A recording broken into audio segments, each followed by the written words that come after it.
iba't ibang klase ng business para matutunan natin kung anong klaseng business meron ang USANA. So, start tayo sa traditional business.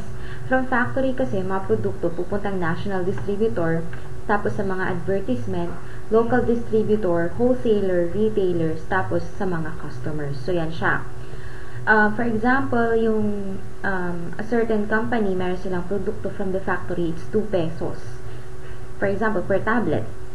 So, ang national distributor, bibili siya or kukuha siya ng bultuhan, tapos i-repackage na yun from bottles into foils para matingi. So, yung national distributor na yun, magdadagdag siya for the budget. Tapos, magkakaroon din sila ng budget for advertisement sa mga artista na babayaran at saka sa media para mai-air at bumili yung mga tao. Tapos, pati sa local distributor, magdadagdag din yan, wholesaler, retailer. Tapos, pagdating sa mga customers, yung 2 pesos, magiging 12 pesos na yan. So, akala mo ikaw na bumibili ng tingi, akala mo nakatipid ka, hindi mo alam, ikaw pala yung tinipid.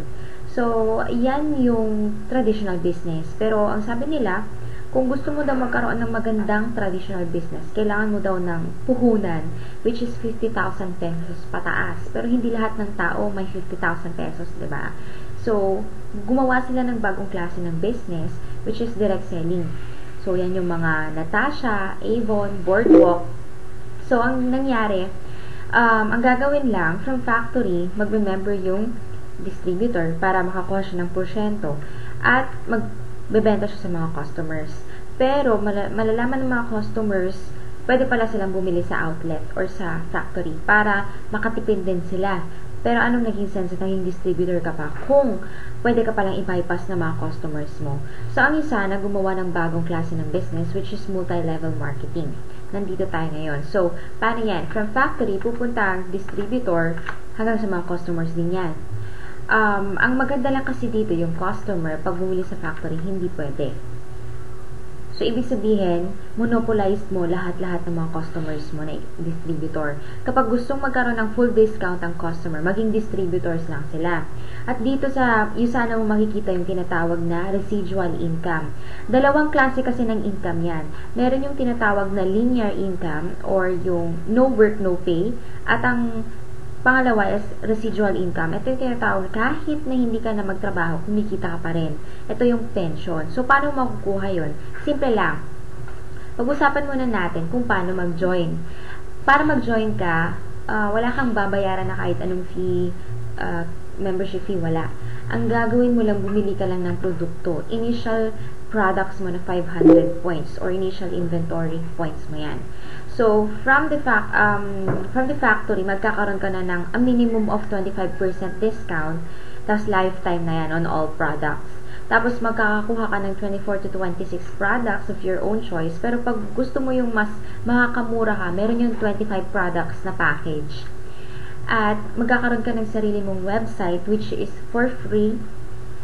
Tapos, magkakaroon ka rin ng marketing tools para alam mo kung paano gawin yung business at saka yung mga tools na yun magagamit mo sa business mo. And, magkakaroon ka rin ng training, syempre, para alam mo kung anong gagawin mo. Kung ano yung mga trainings na yan, I can give you trainings through Skype. Tapos, kapag malapit ka rin sa office, pwede ka rin pumunta doon. Nagkakaroon sila ng everyday training doon sa office. At ma-avail mo na yung compensation plan ng USANA. So, ano yung compensation plan ng USANA? There are 6 ways to earn kasi or 6 na beses kang kikita. Patong-patong yan. Number 1 is yung retailing or benta-benta. Okay lang kapag hindi ka marunong magbenta or kung ayaw mong magbenta. Kasi, actually, ever since nung bata ka pa, magaling ka na talagang magbenta. Paano yun? Everyday kasi nagre-recommend tayo sa mga tao pero hindi natin napapansin, hindi naman kasi tayo kumikita. For example, nanood ka ng movie ngayon tapos nagandahan ka sa movie. Nirecommend mo yun sa friends mo tapos nanood yung mga friends mo ng movie. Nakabenta yung movie house sa mga friends mo pero hindi ka nag-benefit kasi ikaw yung nag-endorse sa kanila, diba? So, why not try recommending to people while you earn. So, ito siya, sa retailing part. Paano pag ayaw mo naman talaga magbenta? Simple lang, di ba may 25% discount? Ang gawin mo lang, maghanap ka lang ng magiging retailer mo. Dun sa retailer mo, for example, sabi mo sa kanya, friend, ibenta mo nga itong products ko, bigyan kita ng 15%. At least may 10% ka, hindi ka pa napagod. Tapos kapag, depende, bigyan mo rin siya ng 10%, ikaw meron kang pang 15%. Yan, joke lang yan. So, number 2, you will have weekly commission. So, paano itong weekly commission? From Saturday 3 p.m. hanggang sa susunod na Saturday 2 p.m., bibilangin ng system kung ilan yung points na naipon ng grupo mo. So, ibig sabihin, group effort siya. Gagawa lang tayo ng team mo. Yan. So, yung points na yun from products kasi. Iba-iba yung mga products kanina, yung mga points ng products kanina na pinakita, diba, dun sa first video. So, dito, makikita mo, from Saturday to Saturday, ibig sabihin, in a span of 7 days, bibilangin. So, yung points na yun, sa susunod na Thursday or Friday, may co-convert na sa cash. So, anong cash natin dito? Dollars kasi. Dollars ang kitaan dito. Yan. So, mas mataas kung, for example, nasa Philippines ka ngayon, at Philippine peso yung kukunin mo.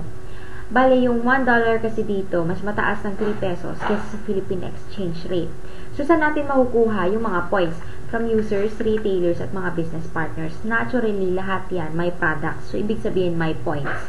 So, magkakaroon tayo ng binary system dito or dalawang side. Ang gagawin lang natin, bumuo tayo ng dalawang grupo mo or dalawang team. So, this is you. Magkakaroon ka lang ng left side at saka right side. So, ang gagawin natin, pagtutulungan natin na lagyan ng users, retailers, at business partners yung magkabilaan mo. Tapos, yan, so magkakaroon ng points. So, for example, kapag nakita ng system na nakaipon ka sa left mo ng 250 points at saka sa right mo na 250 points, in 1 week, tas ang rank mo dyan is share. Pag nakaipon ka naman ng 500 points left and right, meron kang $100 in 1 week, tas ang rank mo dito is deliver. Pag nakaipon ka naman 1,000 points left and right, mag-earn ka dyan $200 in 1 week. Tapos ang rank po dito is builder. Pag 2,000 points left and right, $400 in 1 week. Tapos ang rank po dito is achiever. Pag 3,000 points left and right, meron kang $600 in 1 week. Tapos ang rank mo naman dito is director. Tapos 4,000 points left and right, meron kang $800 in 1 week. Tapos ang rank mo dito is bronze director. Tapos kapag 5,000 points left and right, may $1,000 ka in 1 week. Tapos ang rank mo dyan is silver director. Diba? Ang ganda. So, pag sumobra naman sa 5,000 points yan, aakyat sa company. So, paano pag, for example, sa left side mo, nakaipon ka ng 2,600 points. Tapos sa right mo, nakaipon ka ng 3,190 points. Hindi pantay, di ba? So, pupunin natin is LCD or least common denominator. So, anong mas mababa? 2 or 3, di ba? Sa 2, so, hahanapin ng system, makikita niya, nasa 2,000 points left and right. So, nag-earn ka this week ng $400. So, for example, the next week, walang pumasok na points, okay lang yan. Kasi yung matitirang points, i-deduct lang natin yung nagamit mo. So, 2,000 minus 2,600, meron ka pang 600 points sa left. Sa right naman, meron ka pang 1,190 points. So, ibig sabihin pala, yung points na yan, kaya pag hindi mo nagamit this week, i-carry over yan sa susunod na week para magamit mo siya ulit. Kaya hahanapin ulit yung LCD. So, hanapin ang LCD, mahanap nyo dyan, 500 points left and right, mag-earn ka ng $100. That is the example.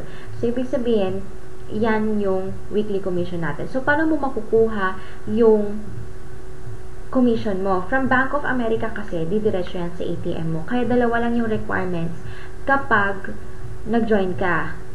Number 1 is your TIN or tax identification number kasi natatax tayo. At pangalawa is yung ATM account mo or bank account para dun isi-send yung commission mo. So, ito yung weekly commission. So, ano naman yung number 3? Yung number 3, meron tayong bonus. Ito yung tinatawag na matching bonus. Meron ka lang i-achieve na status which is Platinum Paysetter or Premier Platinum Paysetter or PPS. Meron lang konting requirement. Kailangan mo lang daw maghanap ng 4 na business partners. Saan mo hahanapin yung 4 na business partners na yan? Family, relatives, kapitbahay, classmates mo nung daycare, kinder, elementary, college, high school, mga naging ka-workmates mo, mga friends mo sa Facebook, mga nasa inbox mo. So, may mga yan. So, paano kapag nagkaroon ka ng 4 na business partners? For example, si friend A, friend B, friend D, at C, at si friend D. So, ang gagawin natin sa kanila, tutulungan natin sila na mag-earn from $100 to $1,000. So, matutuwa sila. For example, nag-earn sila tigo $1,000, natuwa sila. Matuwa ka rin kasi meron kang 15% sa kinita nila. So, 15% ng kikitain nila, kikitain mo rin. Pero don't worry, yung makinita nila, kikitain nila yan ng buong buo. Ang magbibigay lang sa'yo ng 15% is yung company. So, $150 yung 15% ng $1,000. So, na-convert po yan sa peso, which is 6,600. Kaya, ilan silang tinulungan natin? 4, diba? So, times 4. So, okay na ba? Bonus mo sa kanila in 1 week, 26,400. Tapos, kapag tinulungan mo pa sila ng, for example, isang buong buwan, so, times 4 weeks, bonus mo sa kanila, 105,000. So, yan isang example.